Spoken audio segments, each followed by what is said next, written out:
This week I want to talk about why we repeat these painful patterns, whether it be toxic relationships or the conversations that we have in our head, whether it's the beliefs that we hold about ourselves.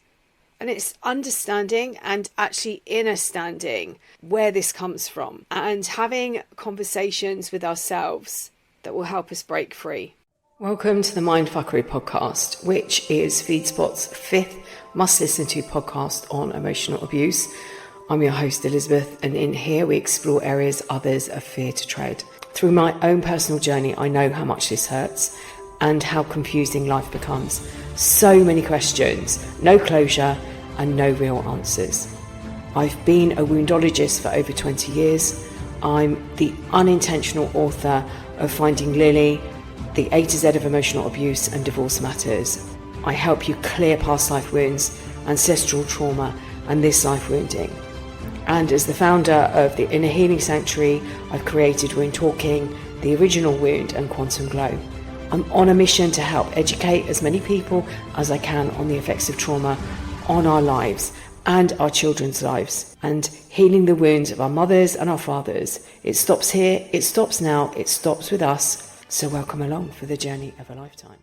As ever, you are so very, very welcome. This week, I want to talk about these painful patterns, whether they are people, relationships, whether they're the conversations that we have with ourselves, the way we talk to ourselves. And I want to look at and understand why they keep repeating in our lives. I'm going to put a link to the course that I'm running in November. It's an online course. I'm going to be sharing with you techniques to break free from the emotional wounds that keep us trapped, repeating the same patterns that we do, these painful relationships, and finally learn to live the life that we were born to live. I will guide you through some really deep healing processes and help you understand and communicate with and heal your emotional wounds. So why do we keep repeating these painful patterns? And there's one relatively simple answer, and that's because they're familiar. Some of the conversations we have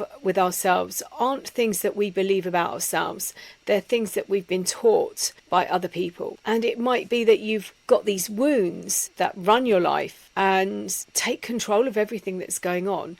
And in certain situations, you might respond in the way that you did when the trauma first happened. It's always been my belief that when we experience some form of trauma, our psyche, part of ourselves, breaks away. And it does it in a way to preserve the essence of who we are. Only what we're never taught is how to reclaim that back, how to bring in that part of us after the trauma has finished back into our bodies. And this is why, again, my belief that a lot of the time we don't feel whole. And it's because of this, because of the traumatic event, if it happened at a young age. And a lot of this work that I do is going back and reclaiming the parts of ourselves that are missing, that got traumatized, and bringing them back in. The wounds that run our lives are usually from a younger version of ourselves that was hurt and traumatized. The way we react and speak to people is usually from one of those traumas.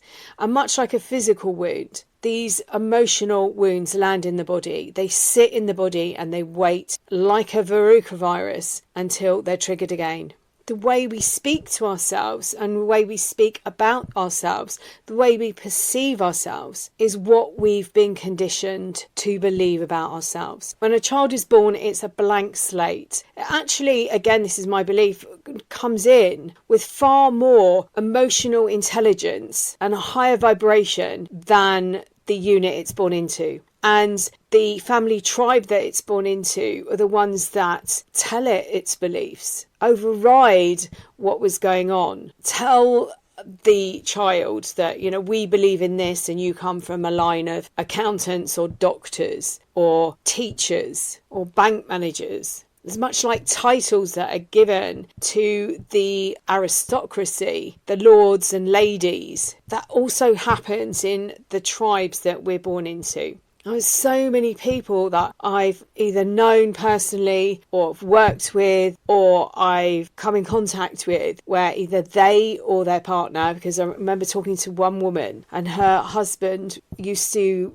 volunteer at railways, so she did at weekends to support him. He always wanted to be a train driver, and to make his mother happy, he went into banking and was so unhappy in the career choice that he made. And then when he was able to and didn't have the financial commitments and the family commitments, and when he was ready to retire, he actually went in and he used to volunteer at a steam railway. I met somebody who, again, to make his mother happy, became a doctor. And actually all he wanted to do was be an archaeologist. We put whatever it is, the essence of us, on hold.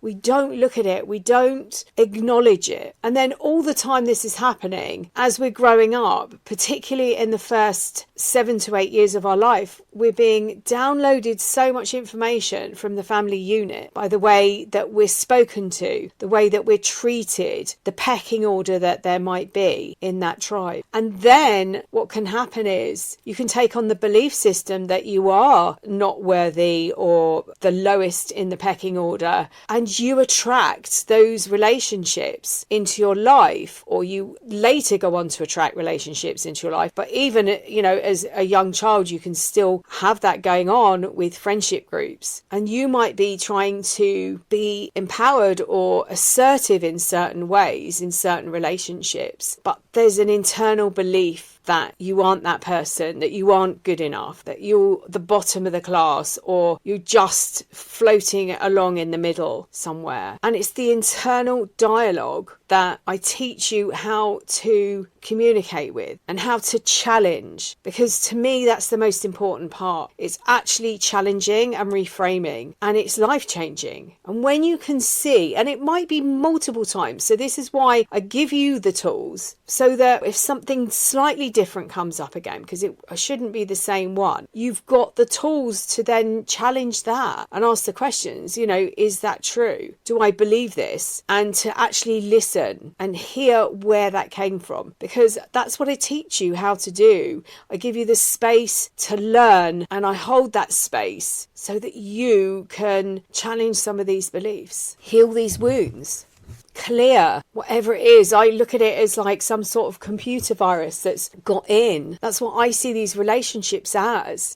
Somebody's got in, they've hacked in. It might be that the coding's slightly wrong. I'm not into like computer coding or anything. I know nothing about it, but only through the systems that I've used, that maybe something's gone wrong. It didn't quite work. Somebody's put a semicolon instead of a colon, and it's thrown everything out. And you can go back in and you can take out that semicolon and put in the colon so that that computer program runs more smoothly. You might find another mistake somewhere along the line. And this is why I give you the tools, because this is what I want to do. I want to help as many people. This is what I believe we've come for. I believe we end up in these relationships to clear and heal on a deeper level. And it might be that you're given labels as a child, as an adult, as a teenager. You're given a label, and it might be that you're a troublemaker, or that you're too talkative, or that you can't concentrate, and you take on these beliefs, and then you attract those situations, you attract those relationships that mirror the belief you have about yourself, because it's an energy match. And what I want you to learn is how to step into your power, how to claim back your power, because your power was given away. These situations that you've been in right the way from the moment you were born were disempowering. The people you were surrounded by disempowered you. The people in your tribe did that. Now, it might be that you have siblings that treated you in the same way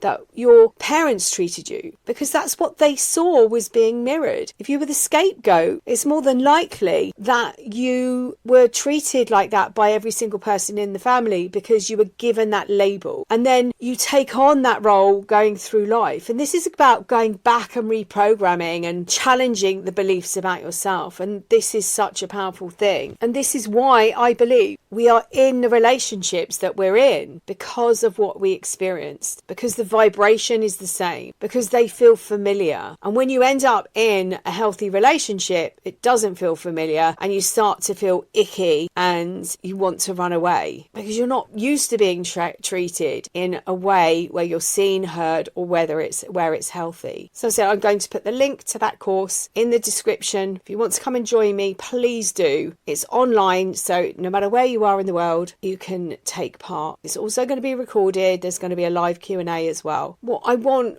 more than anything is to help people not repeat these relationships, not have these beliefs about themselves, because that's what they've been told. So we can go back and listen to the voices in your head. And if you listen and quieten your mind, you'll be able to hear who actually said it. And then my favourite part is challenging, and actually challenging whether this is true.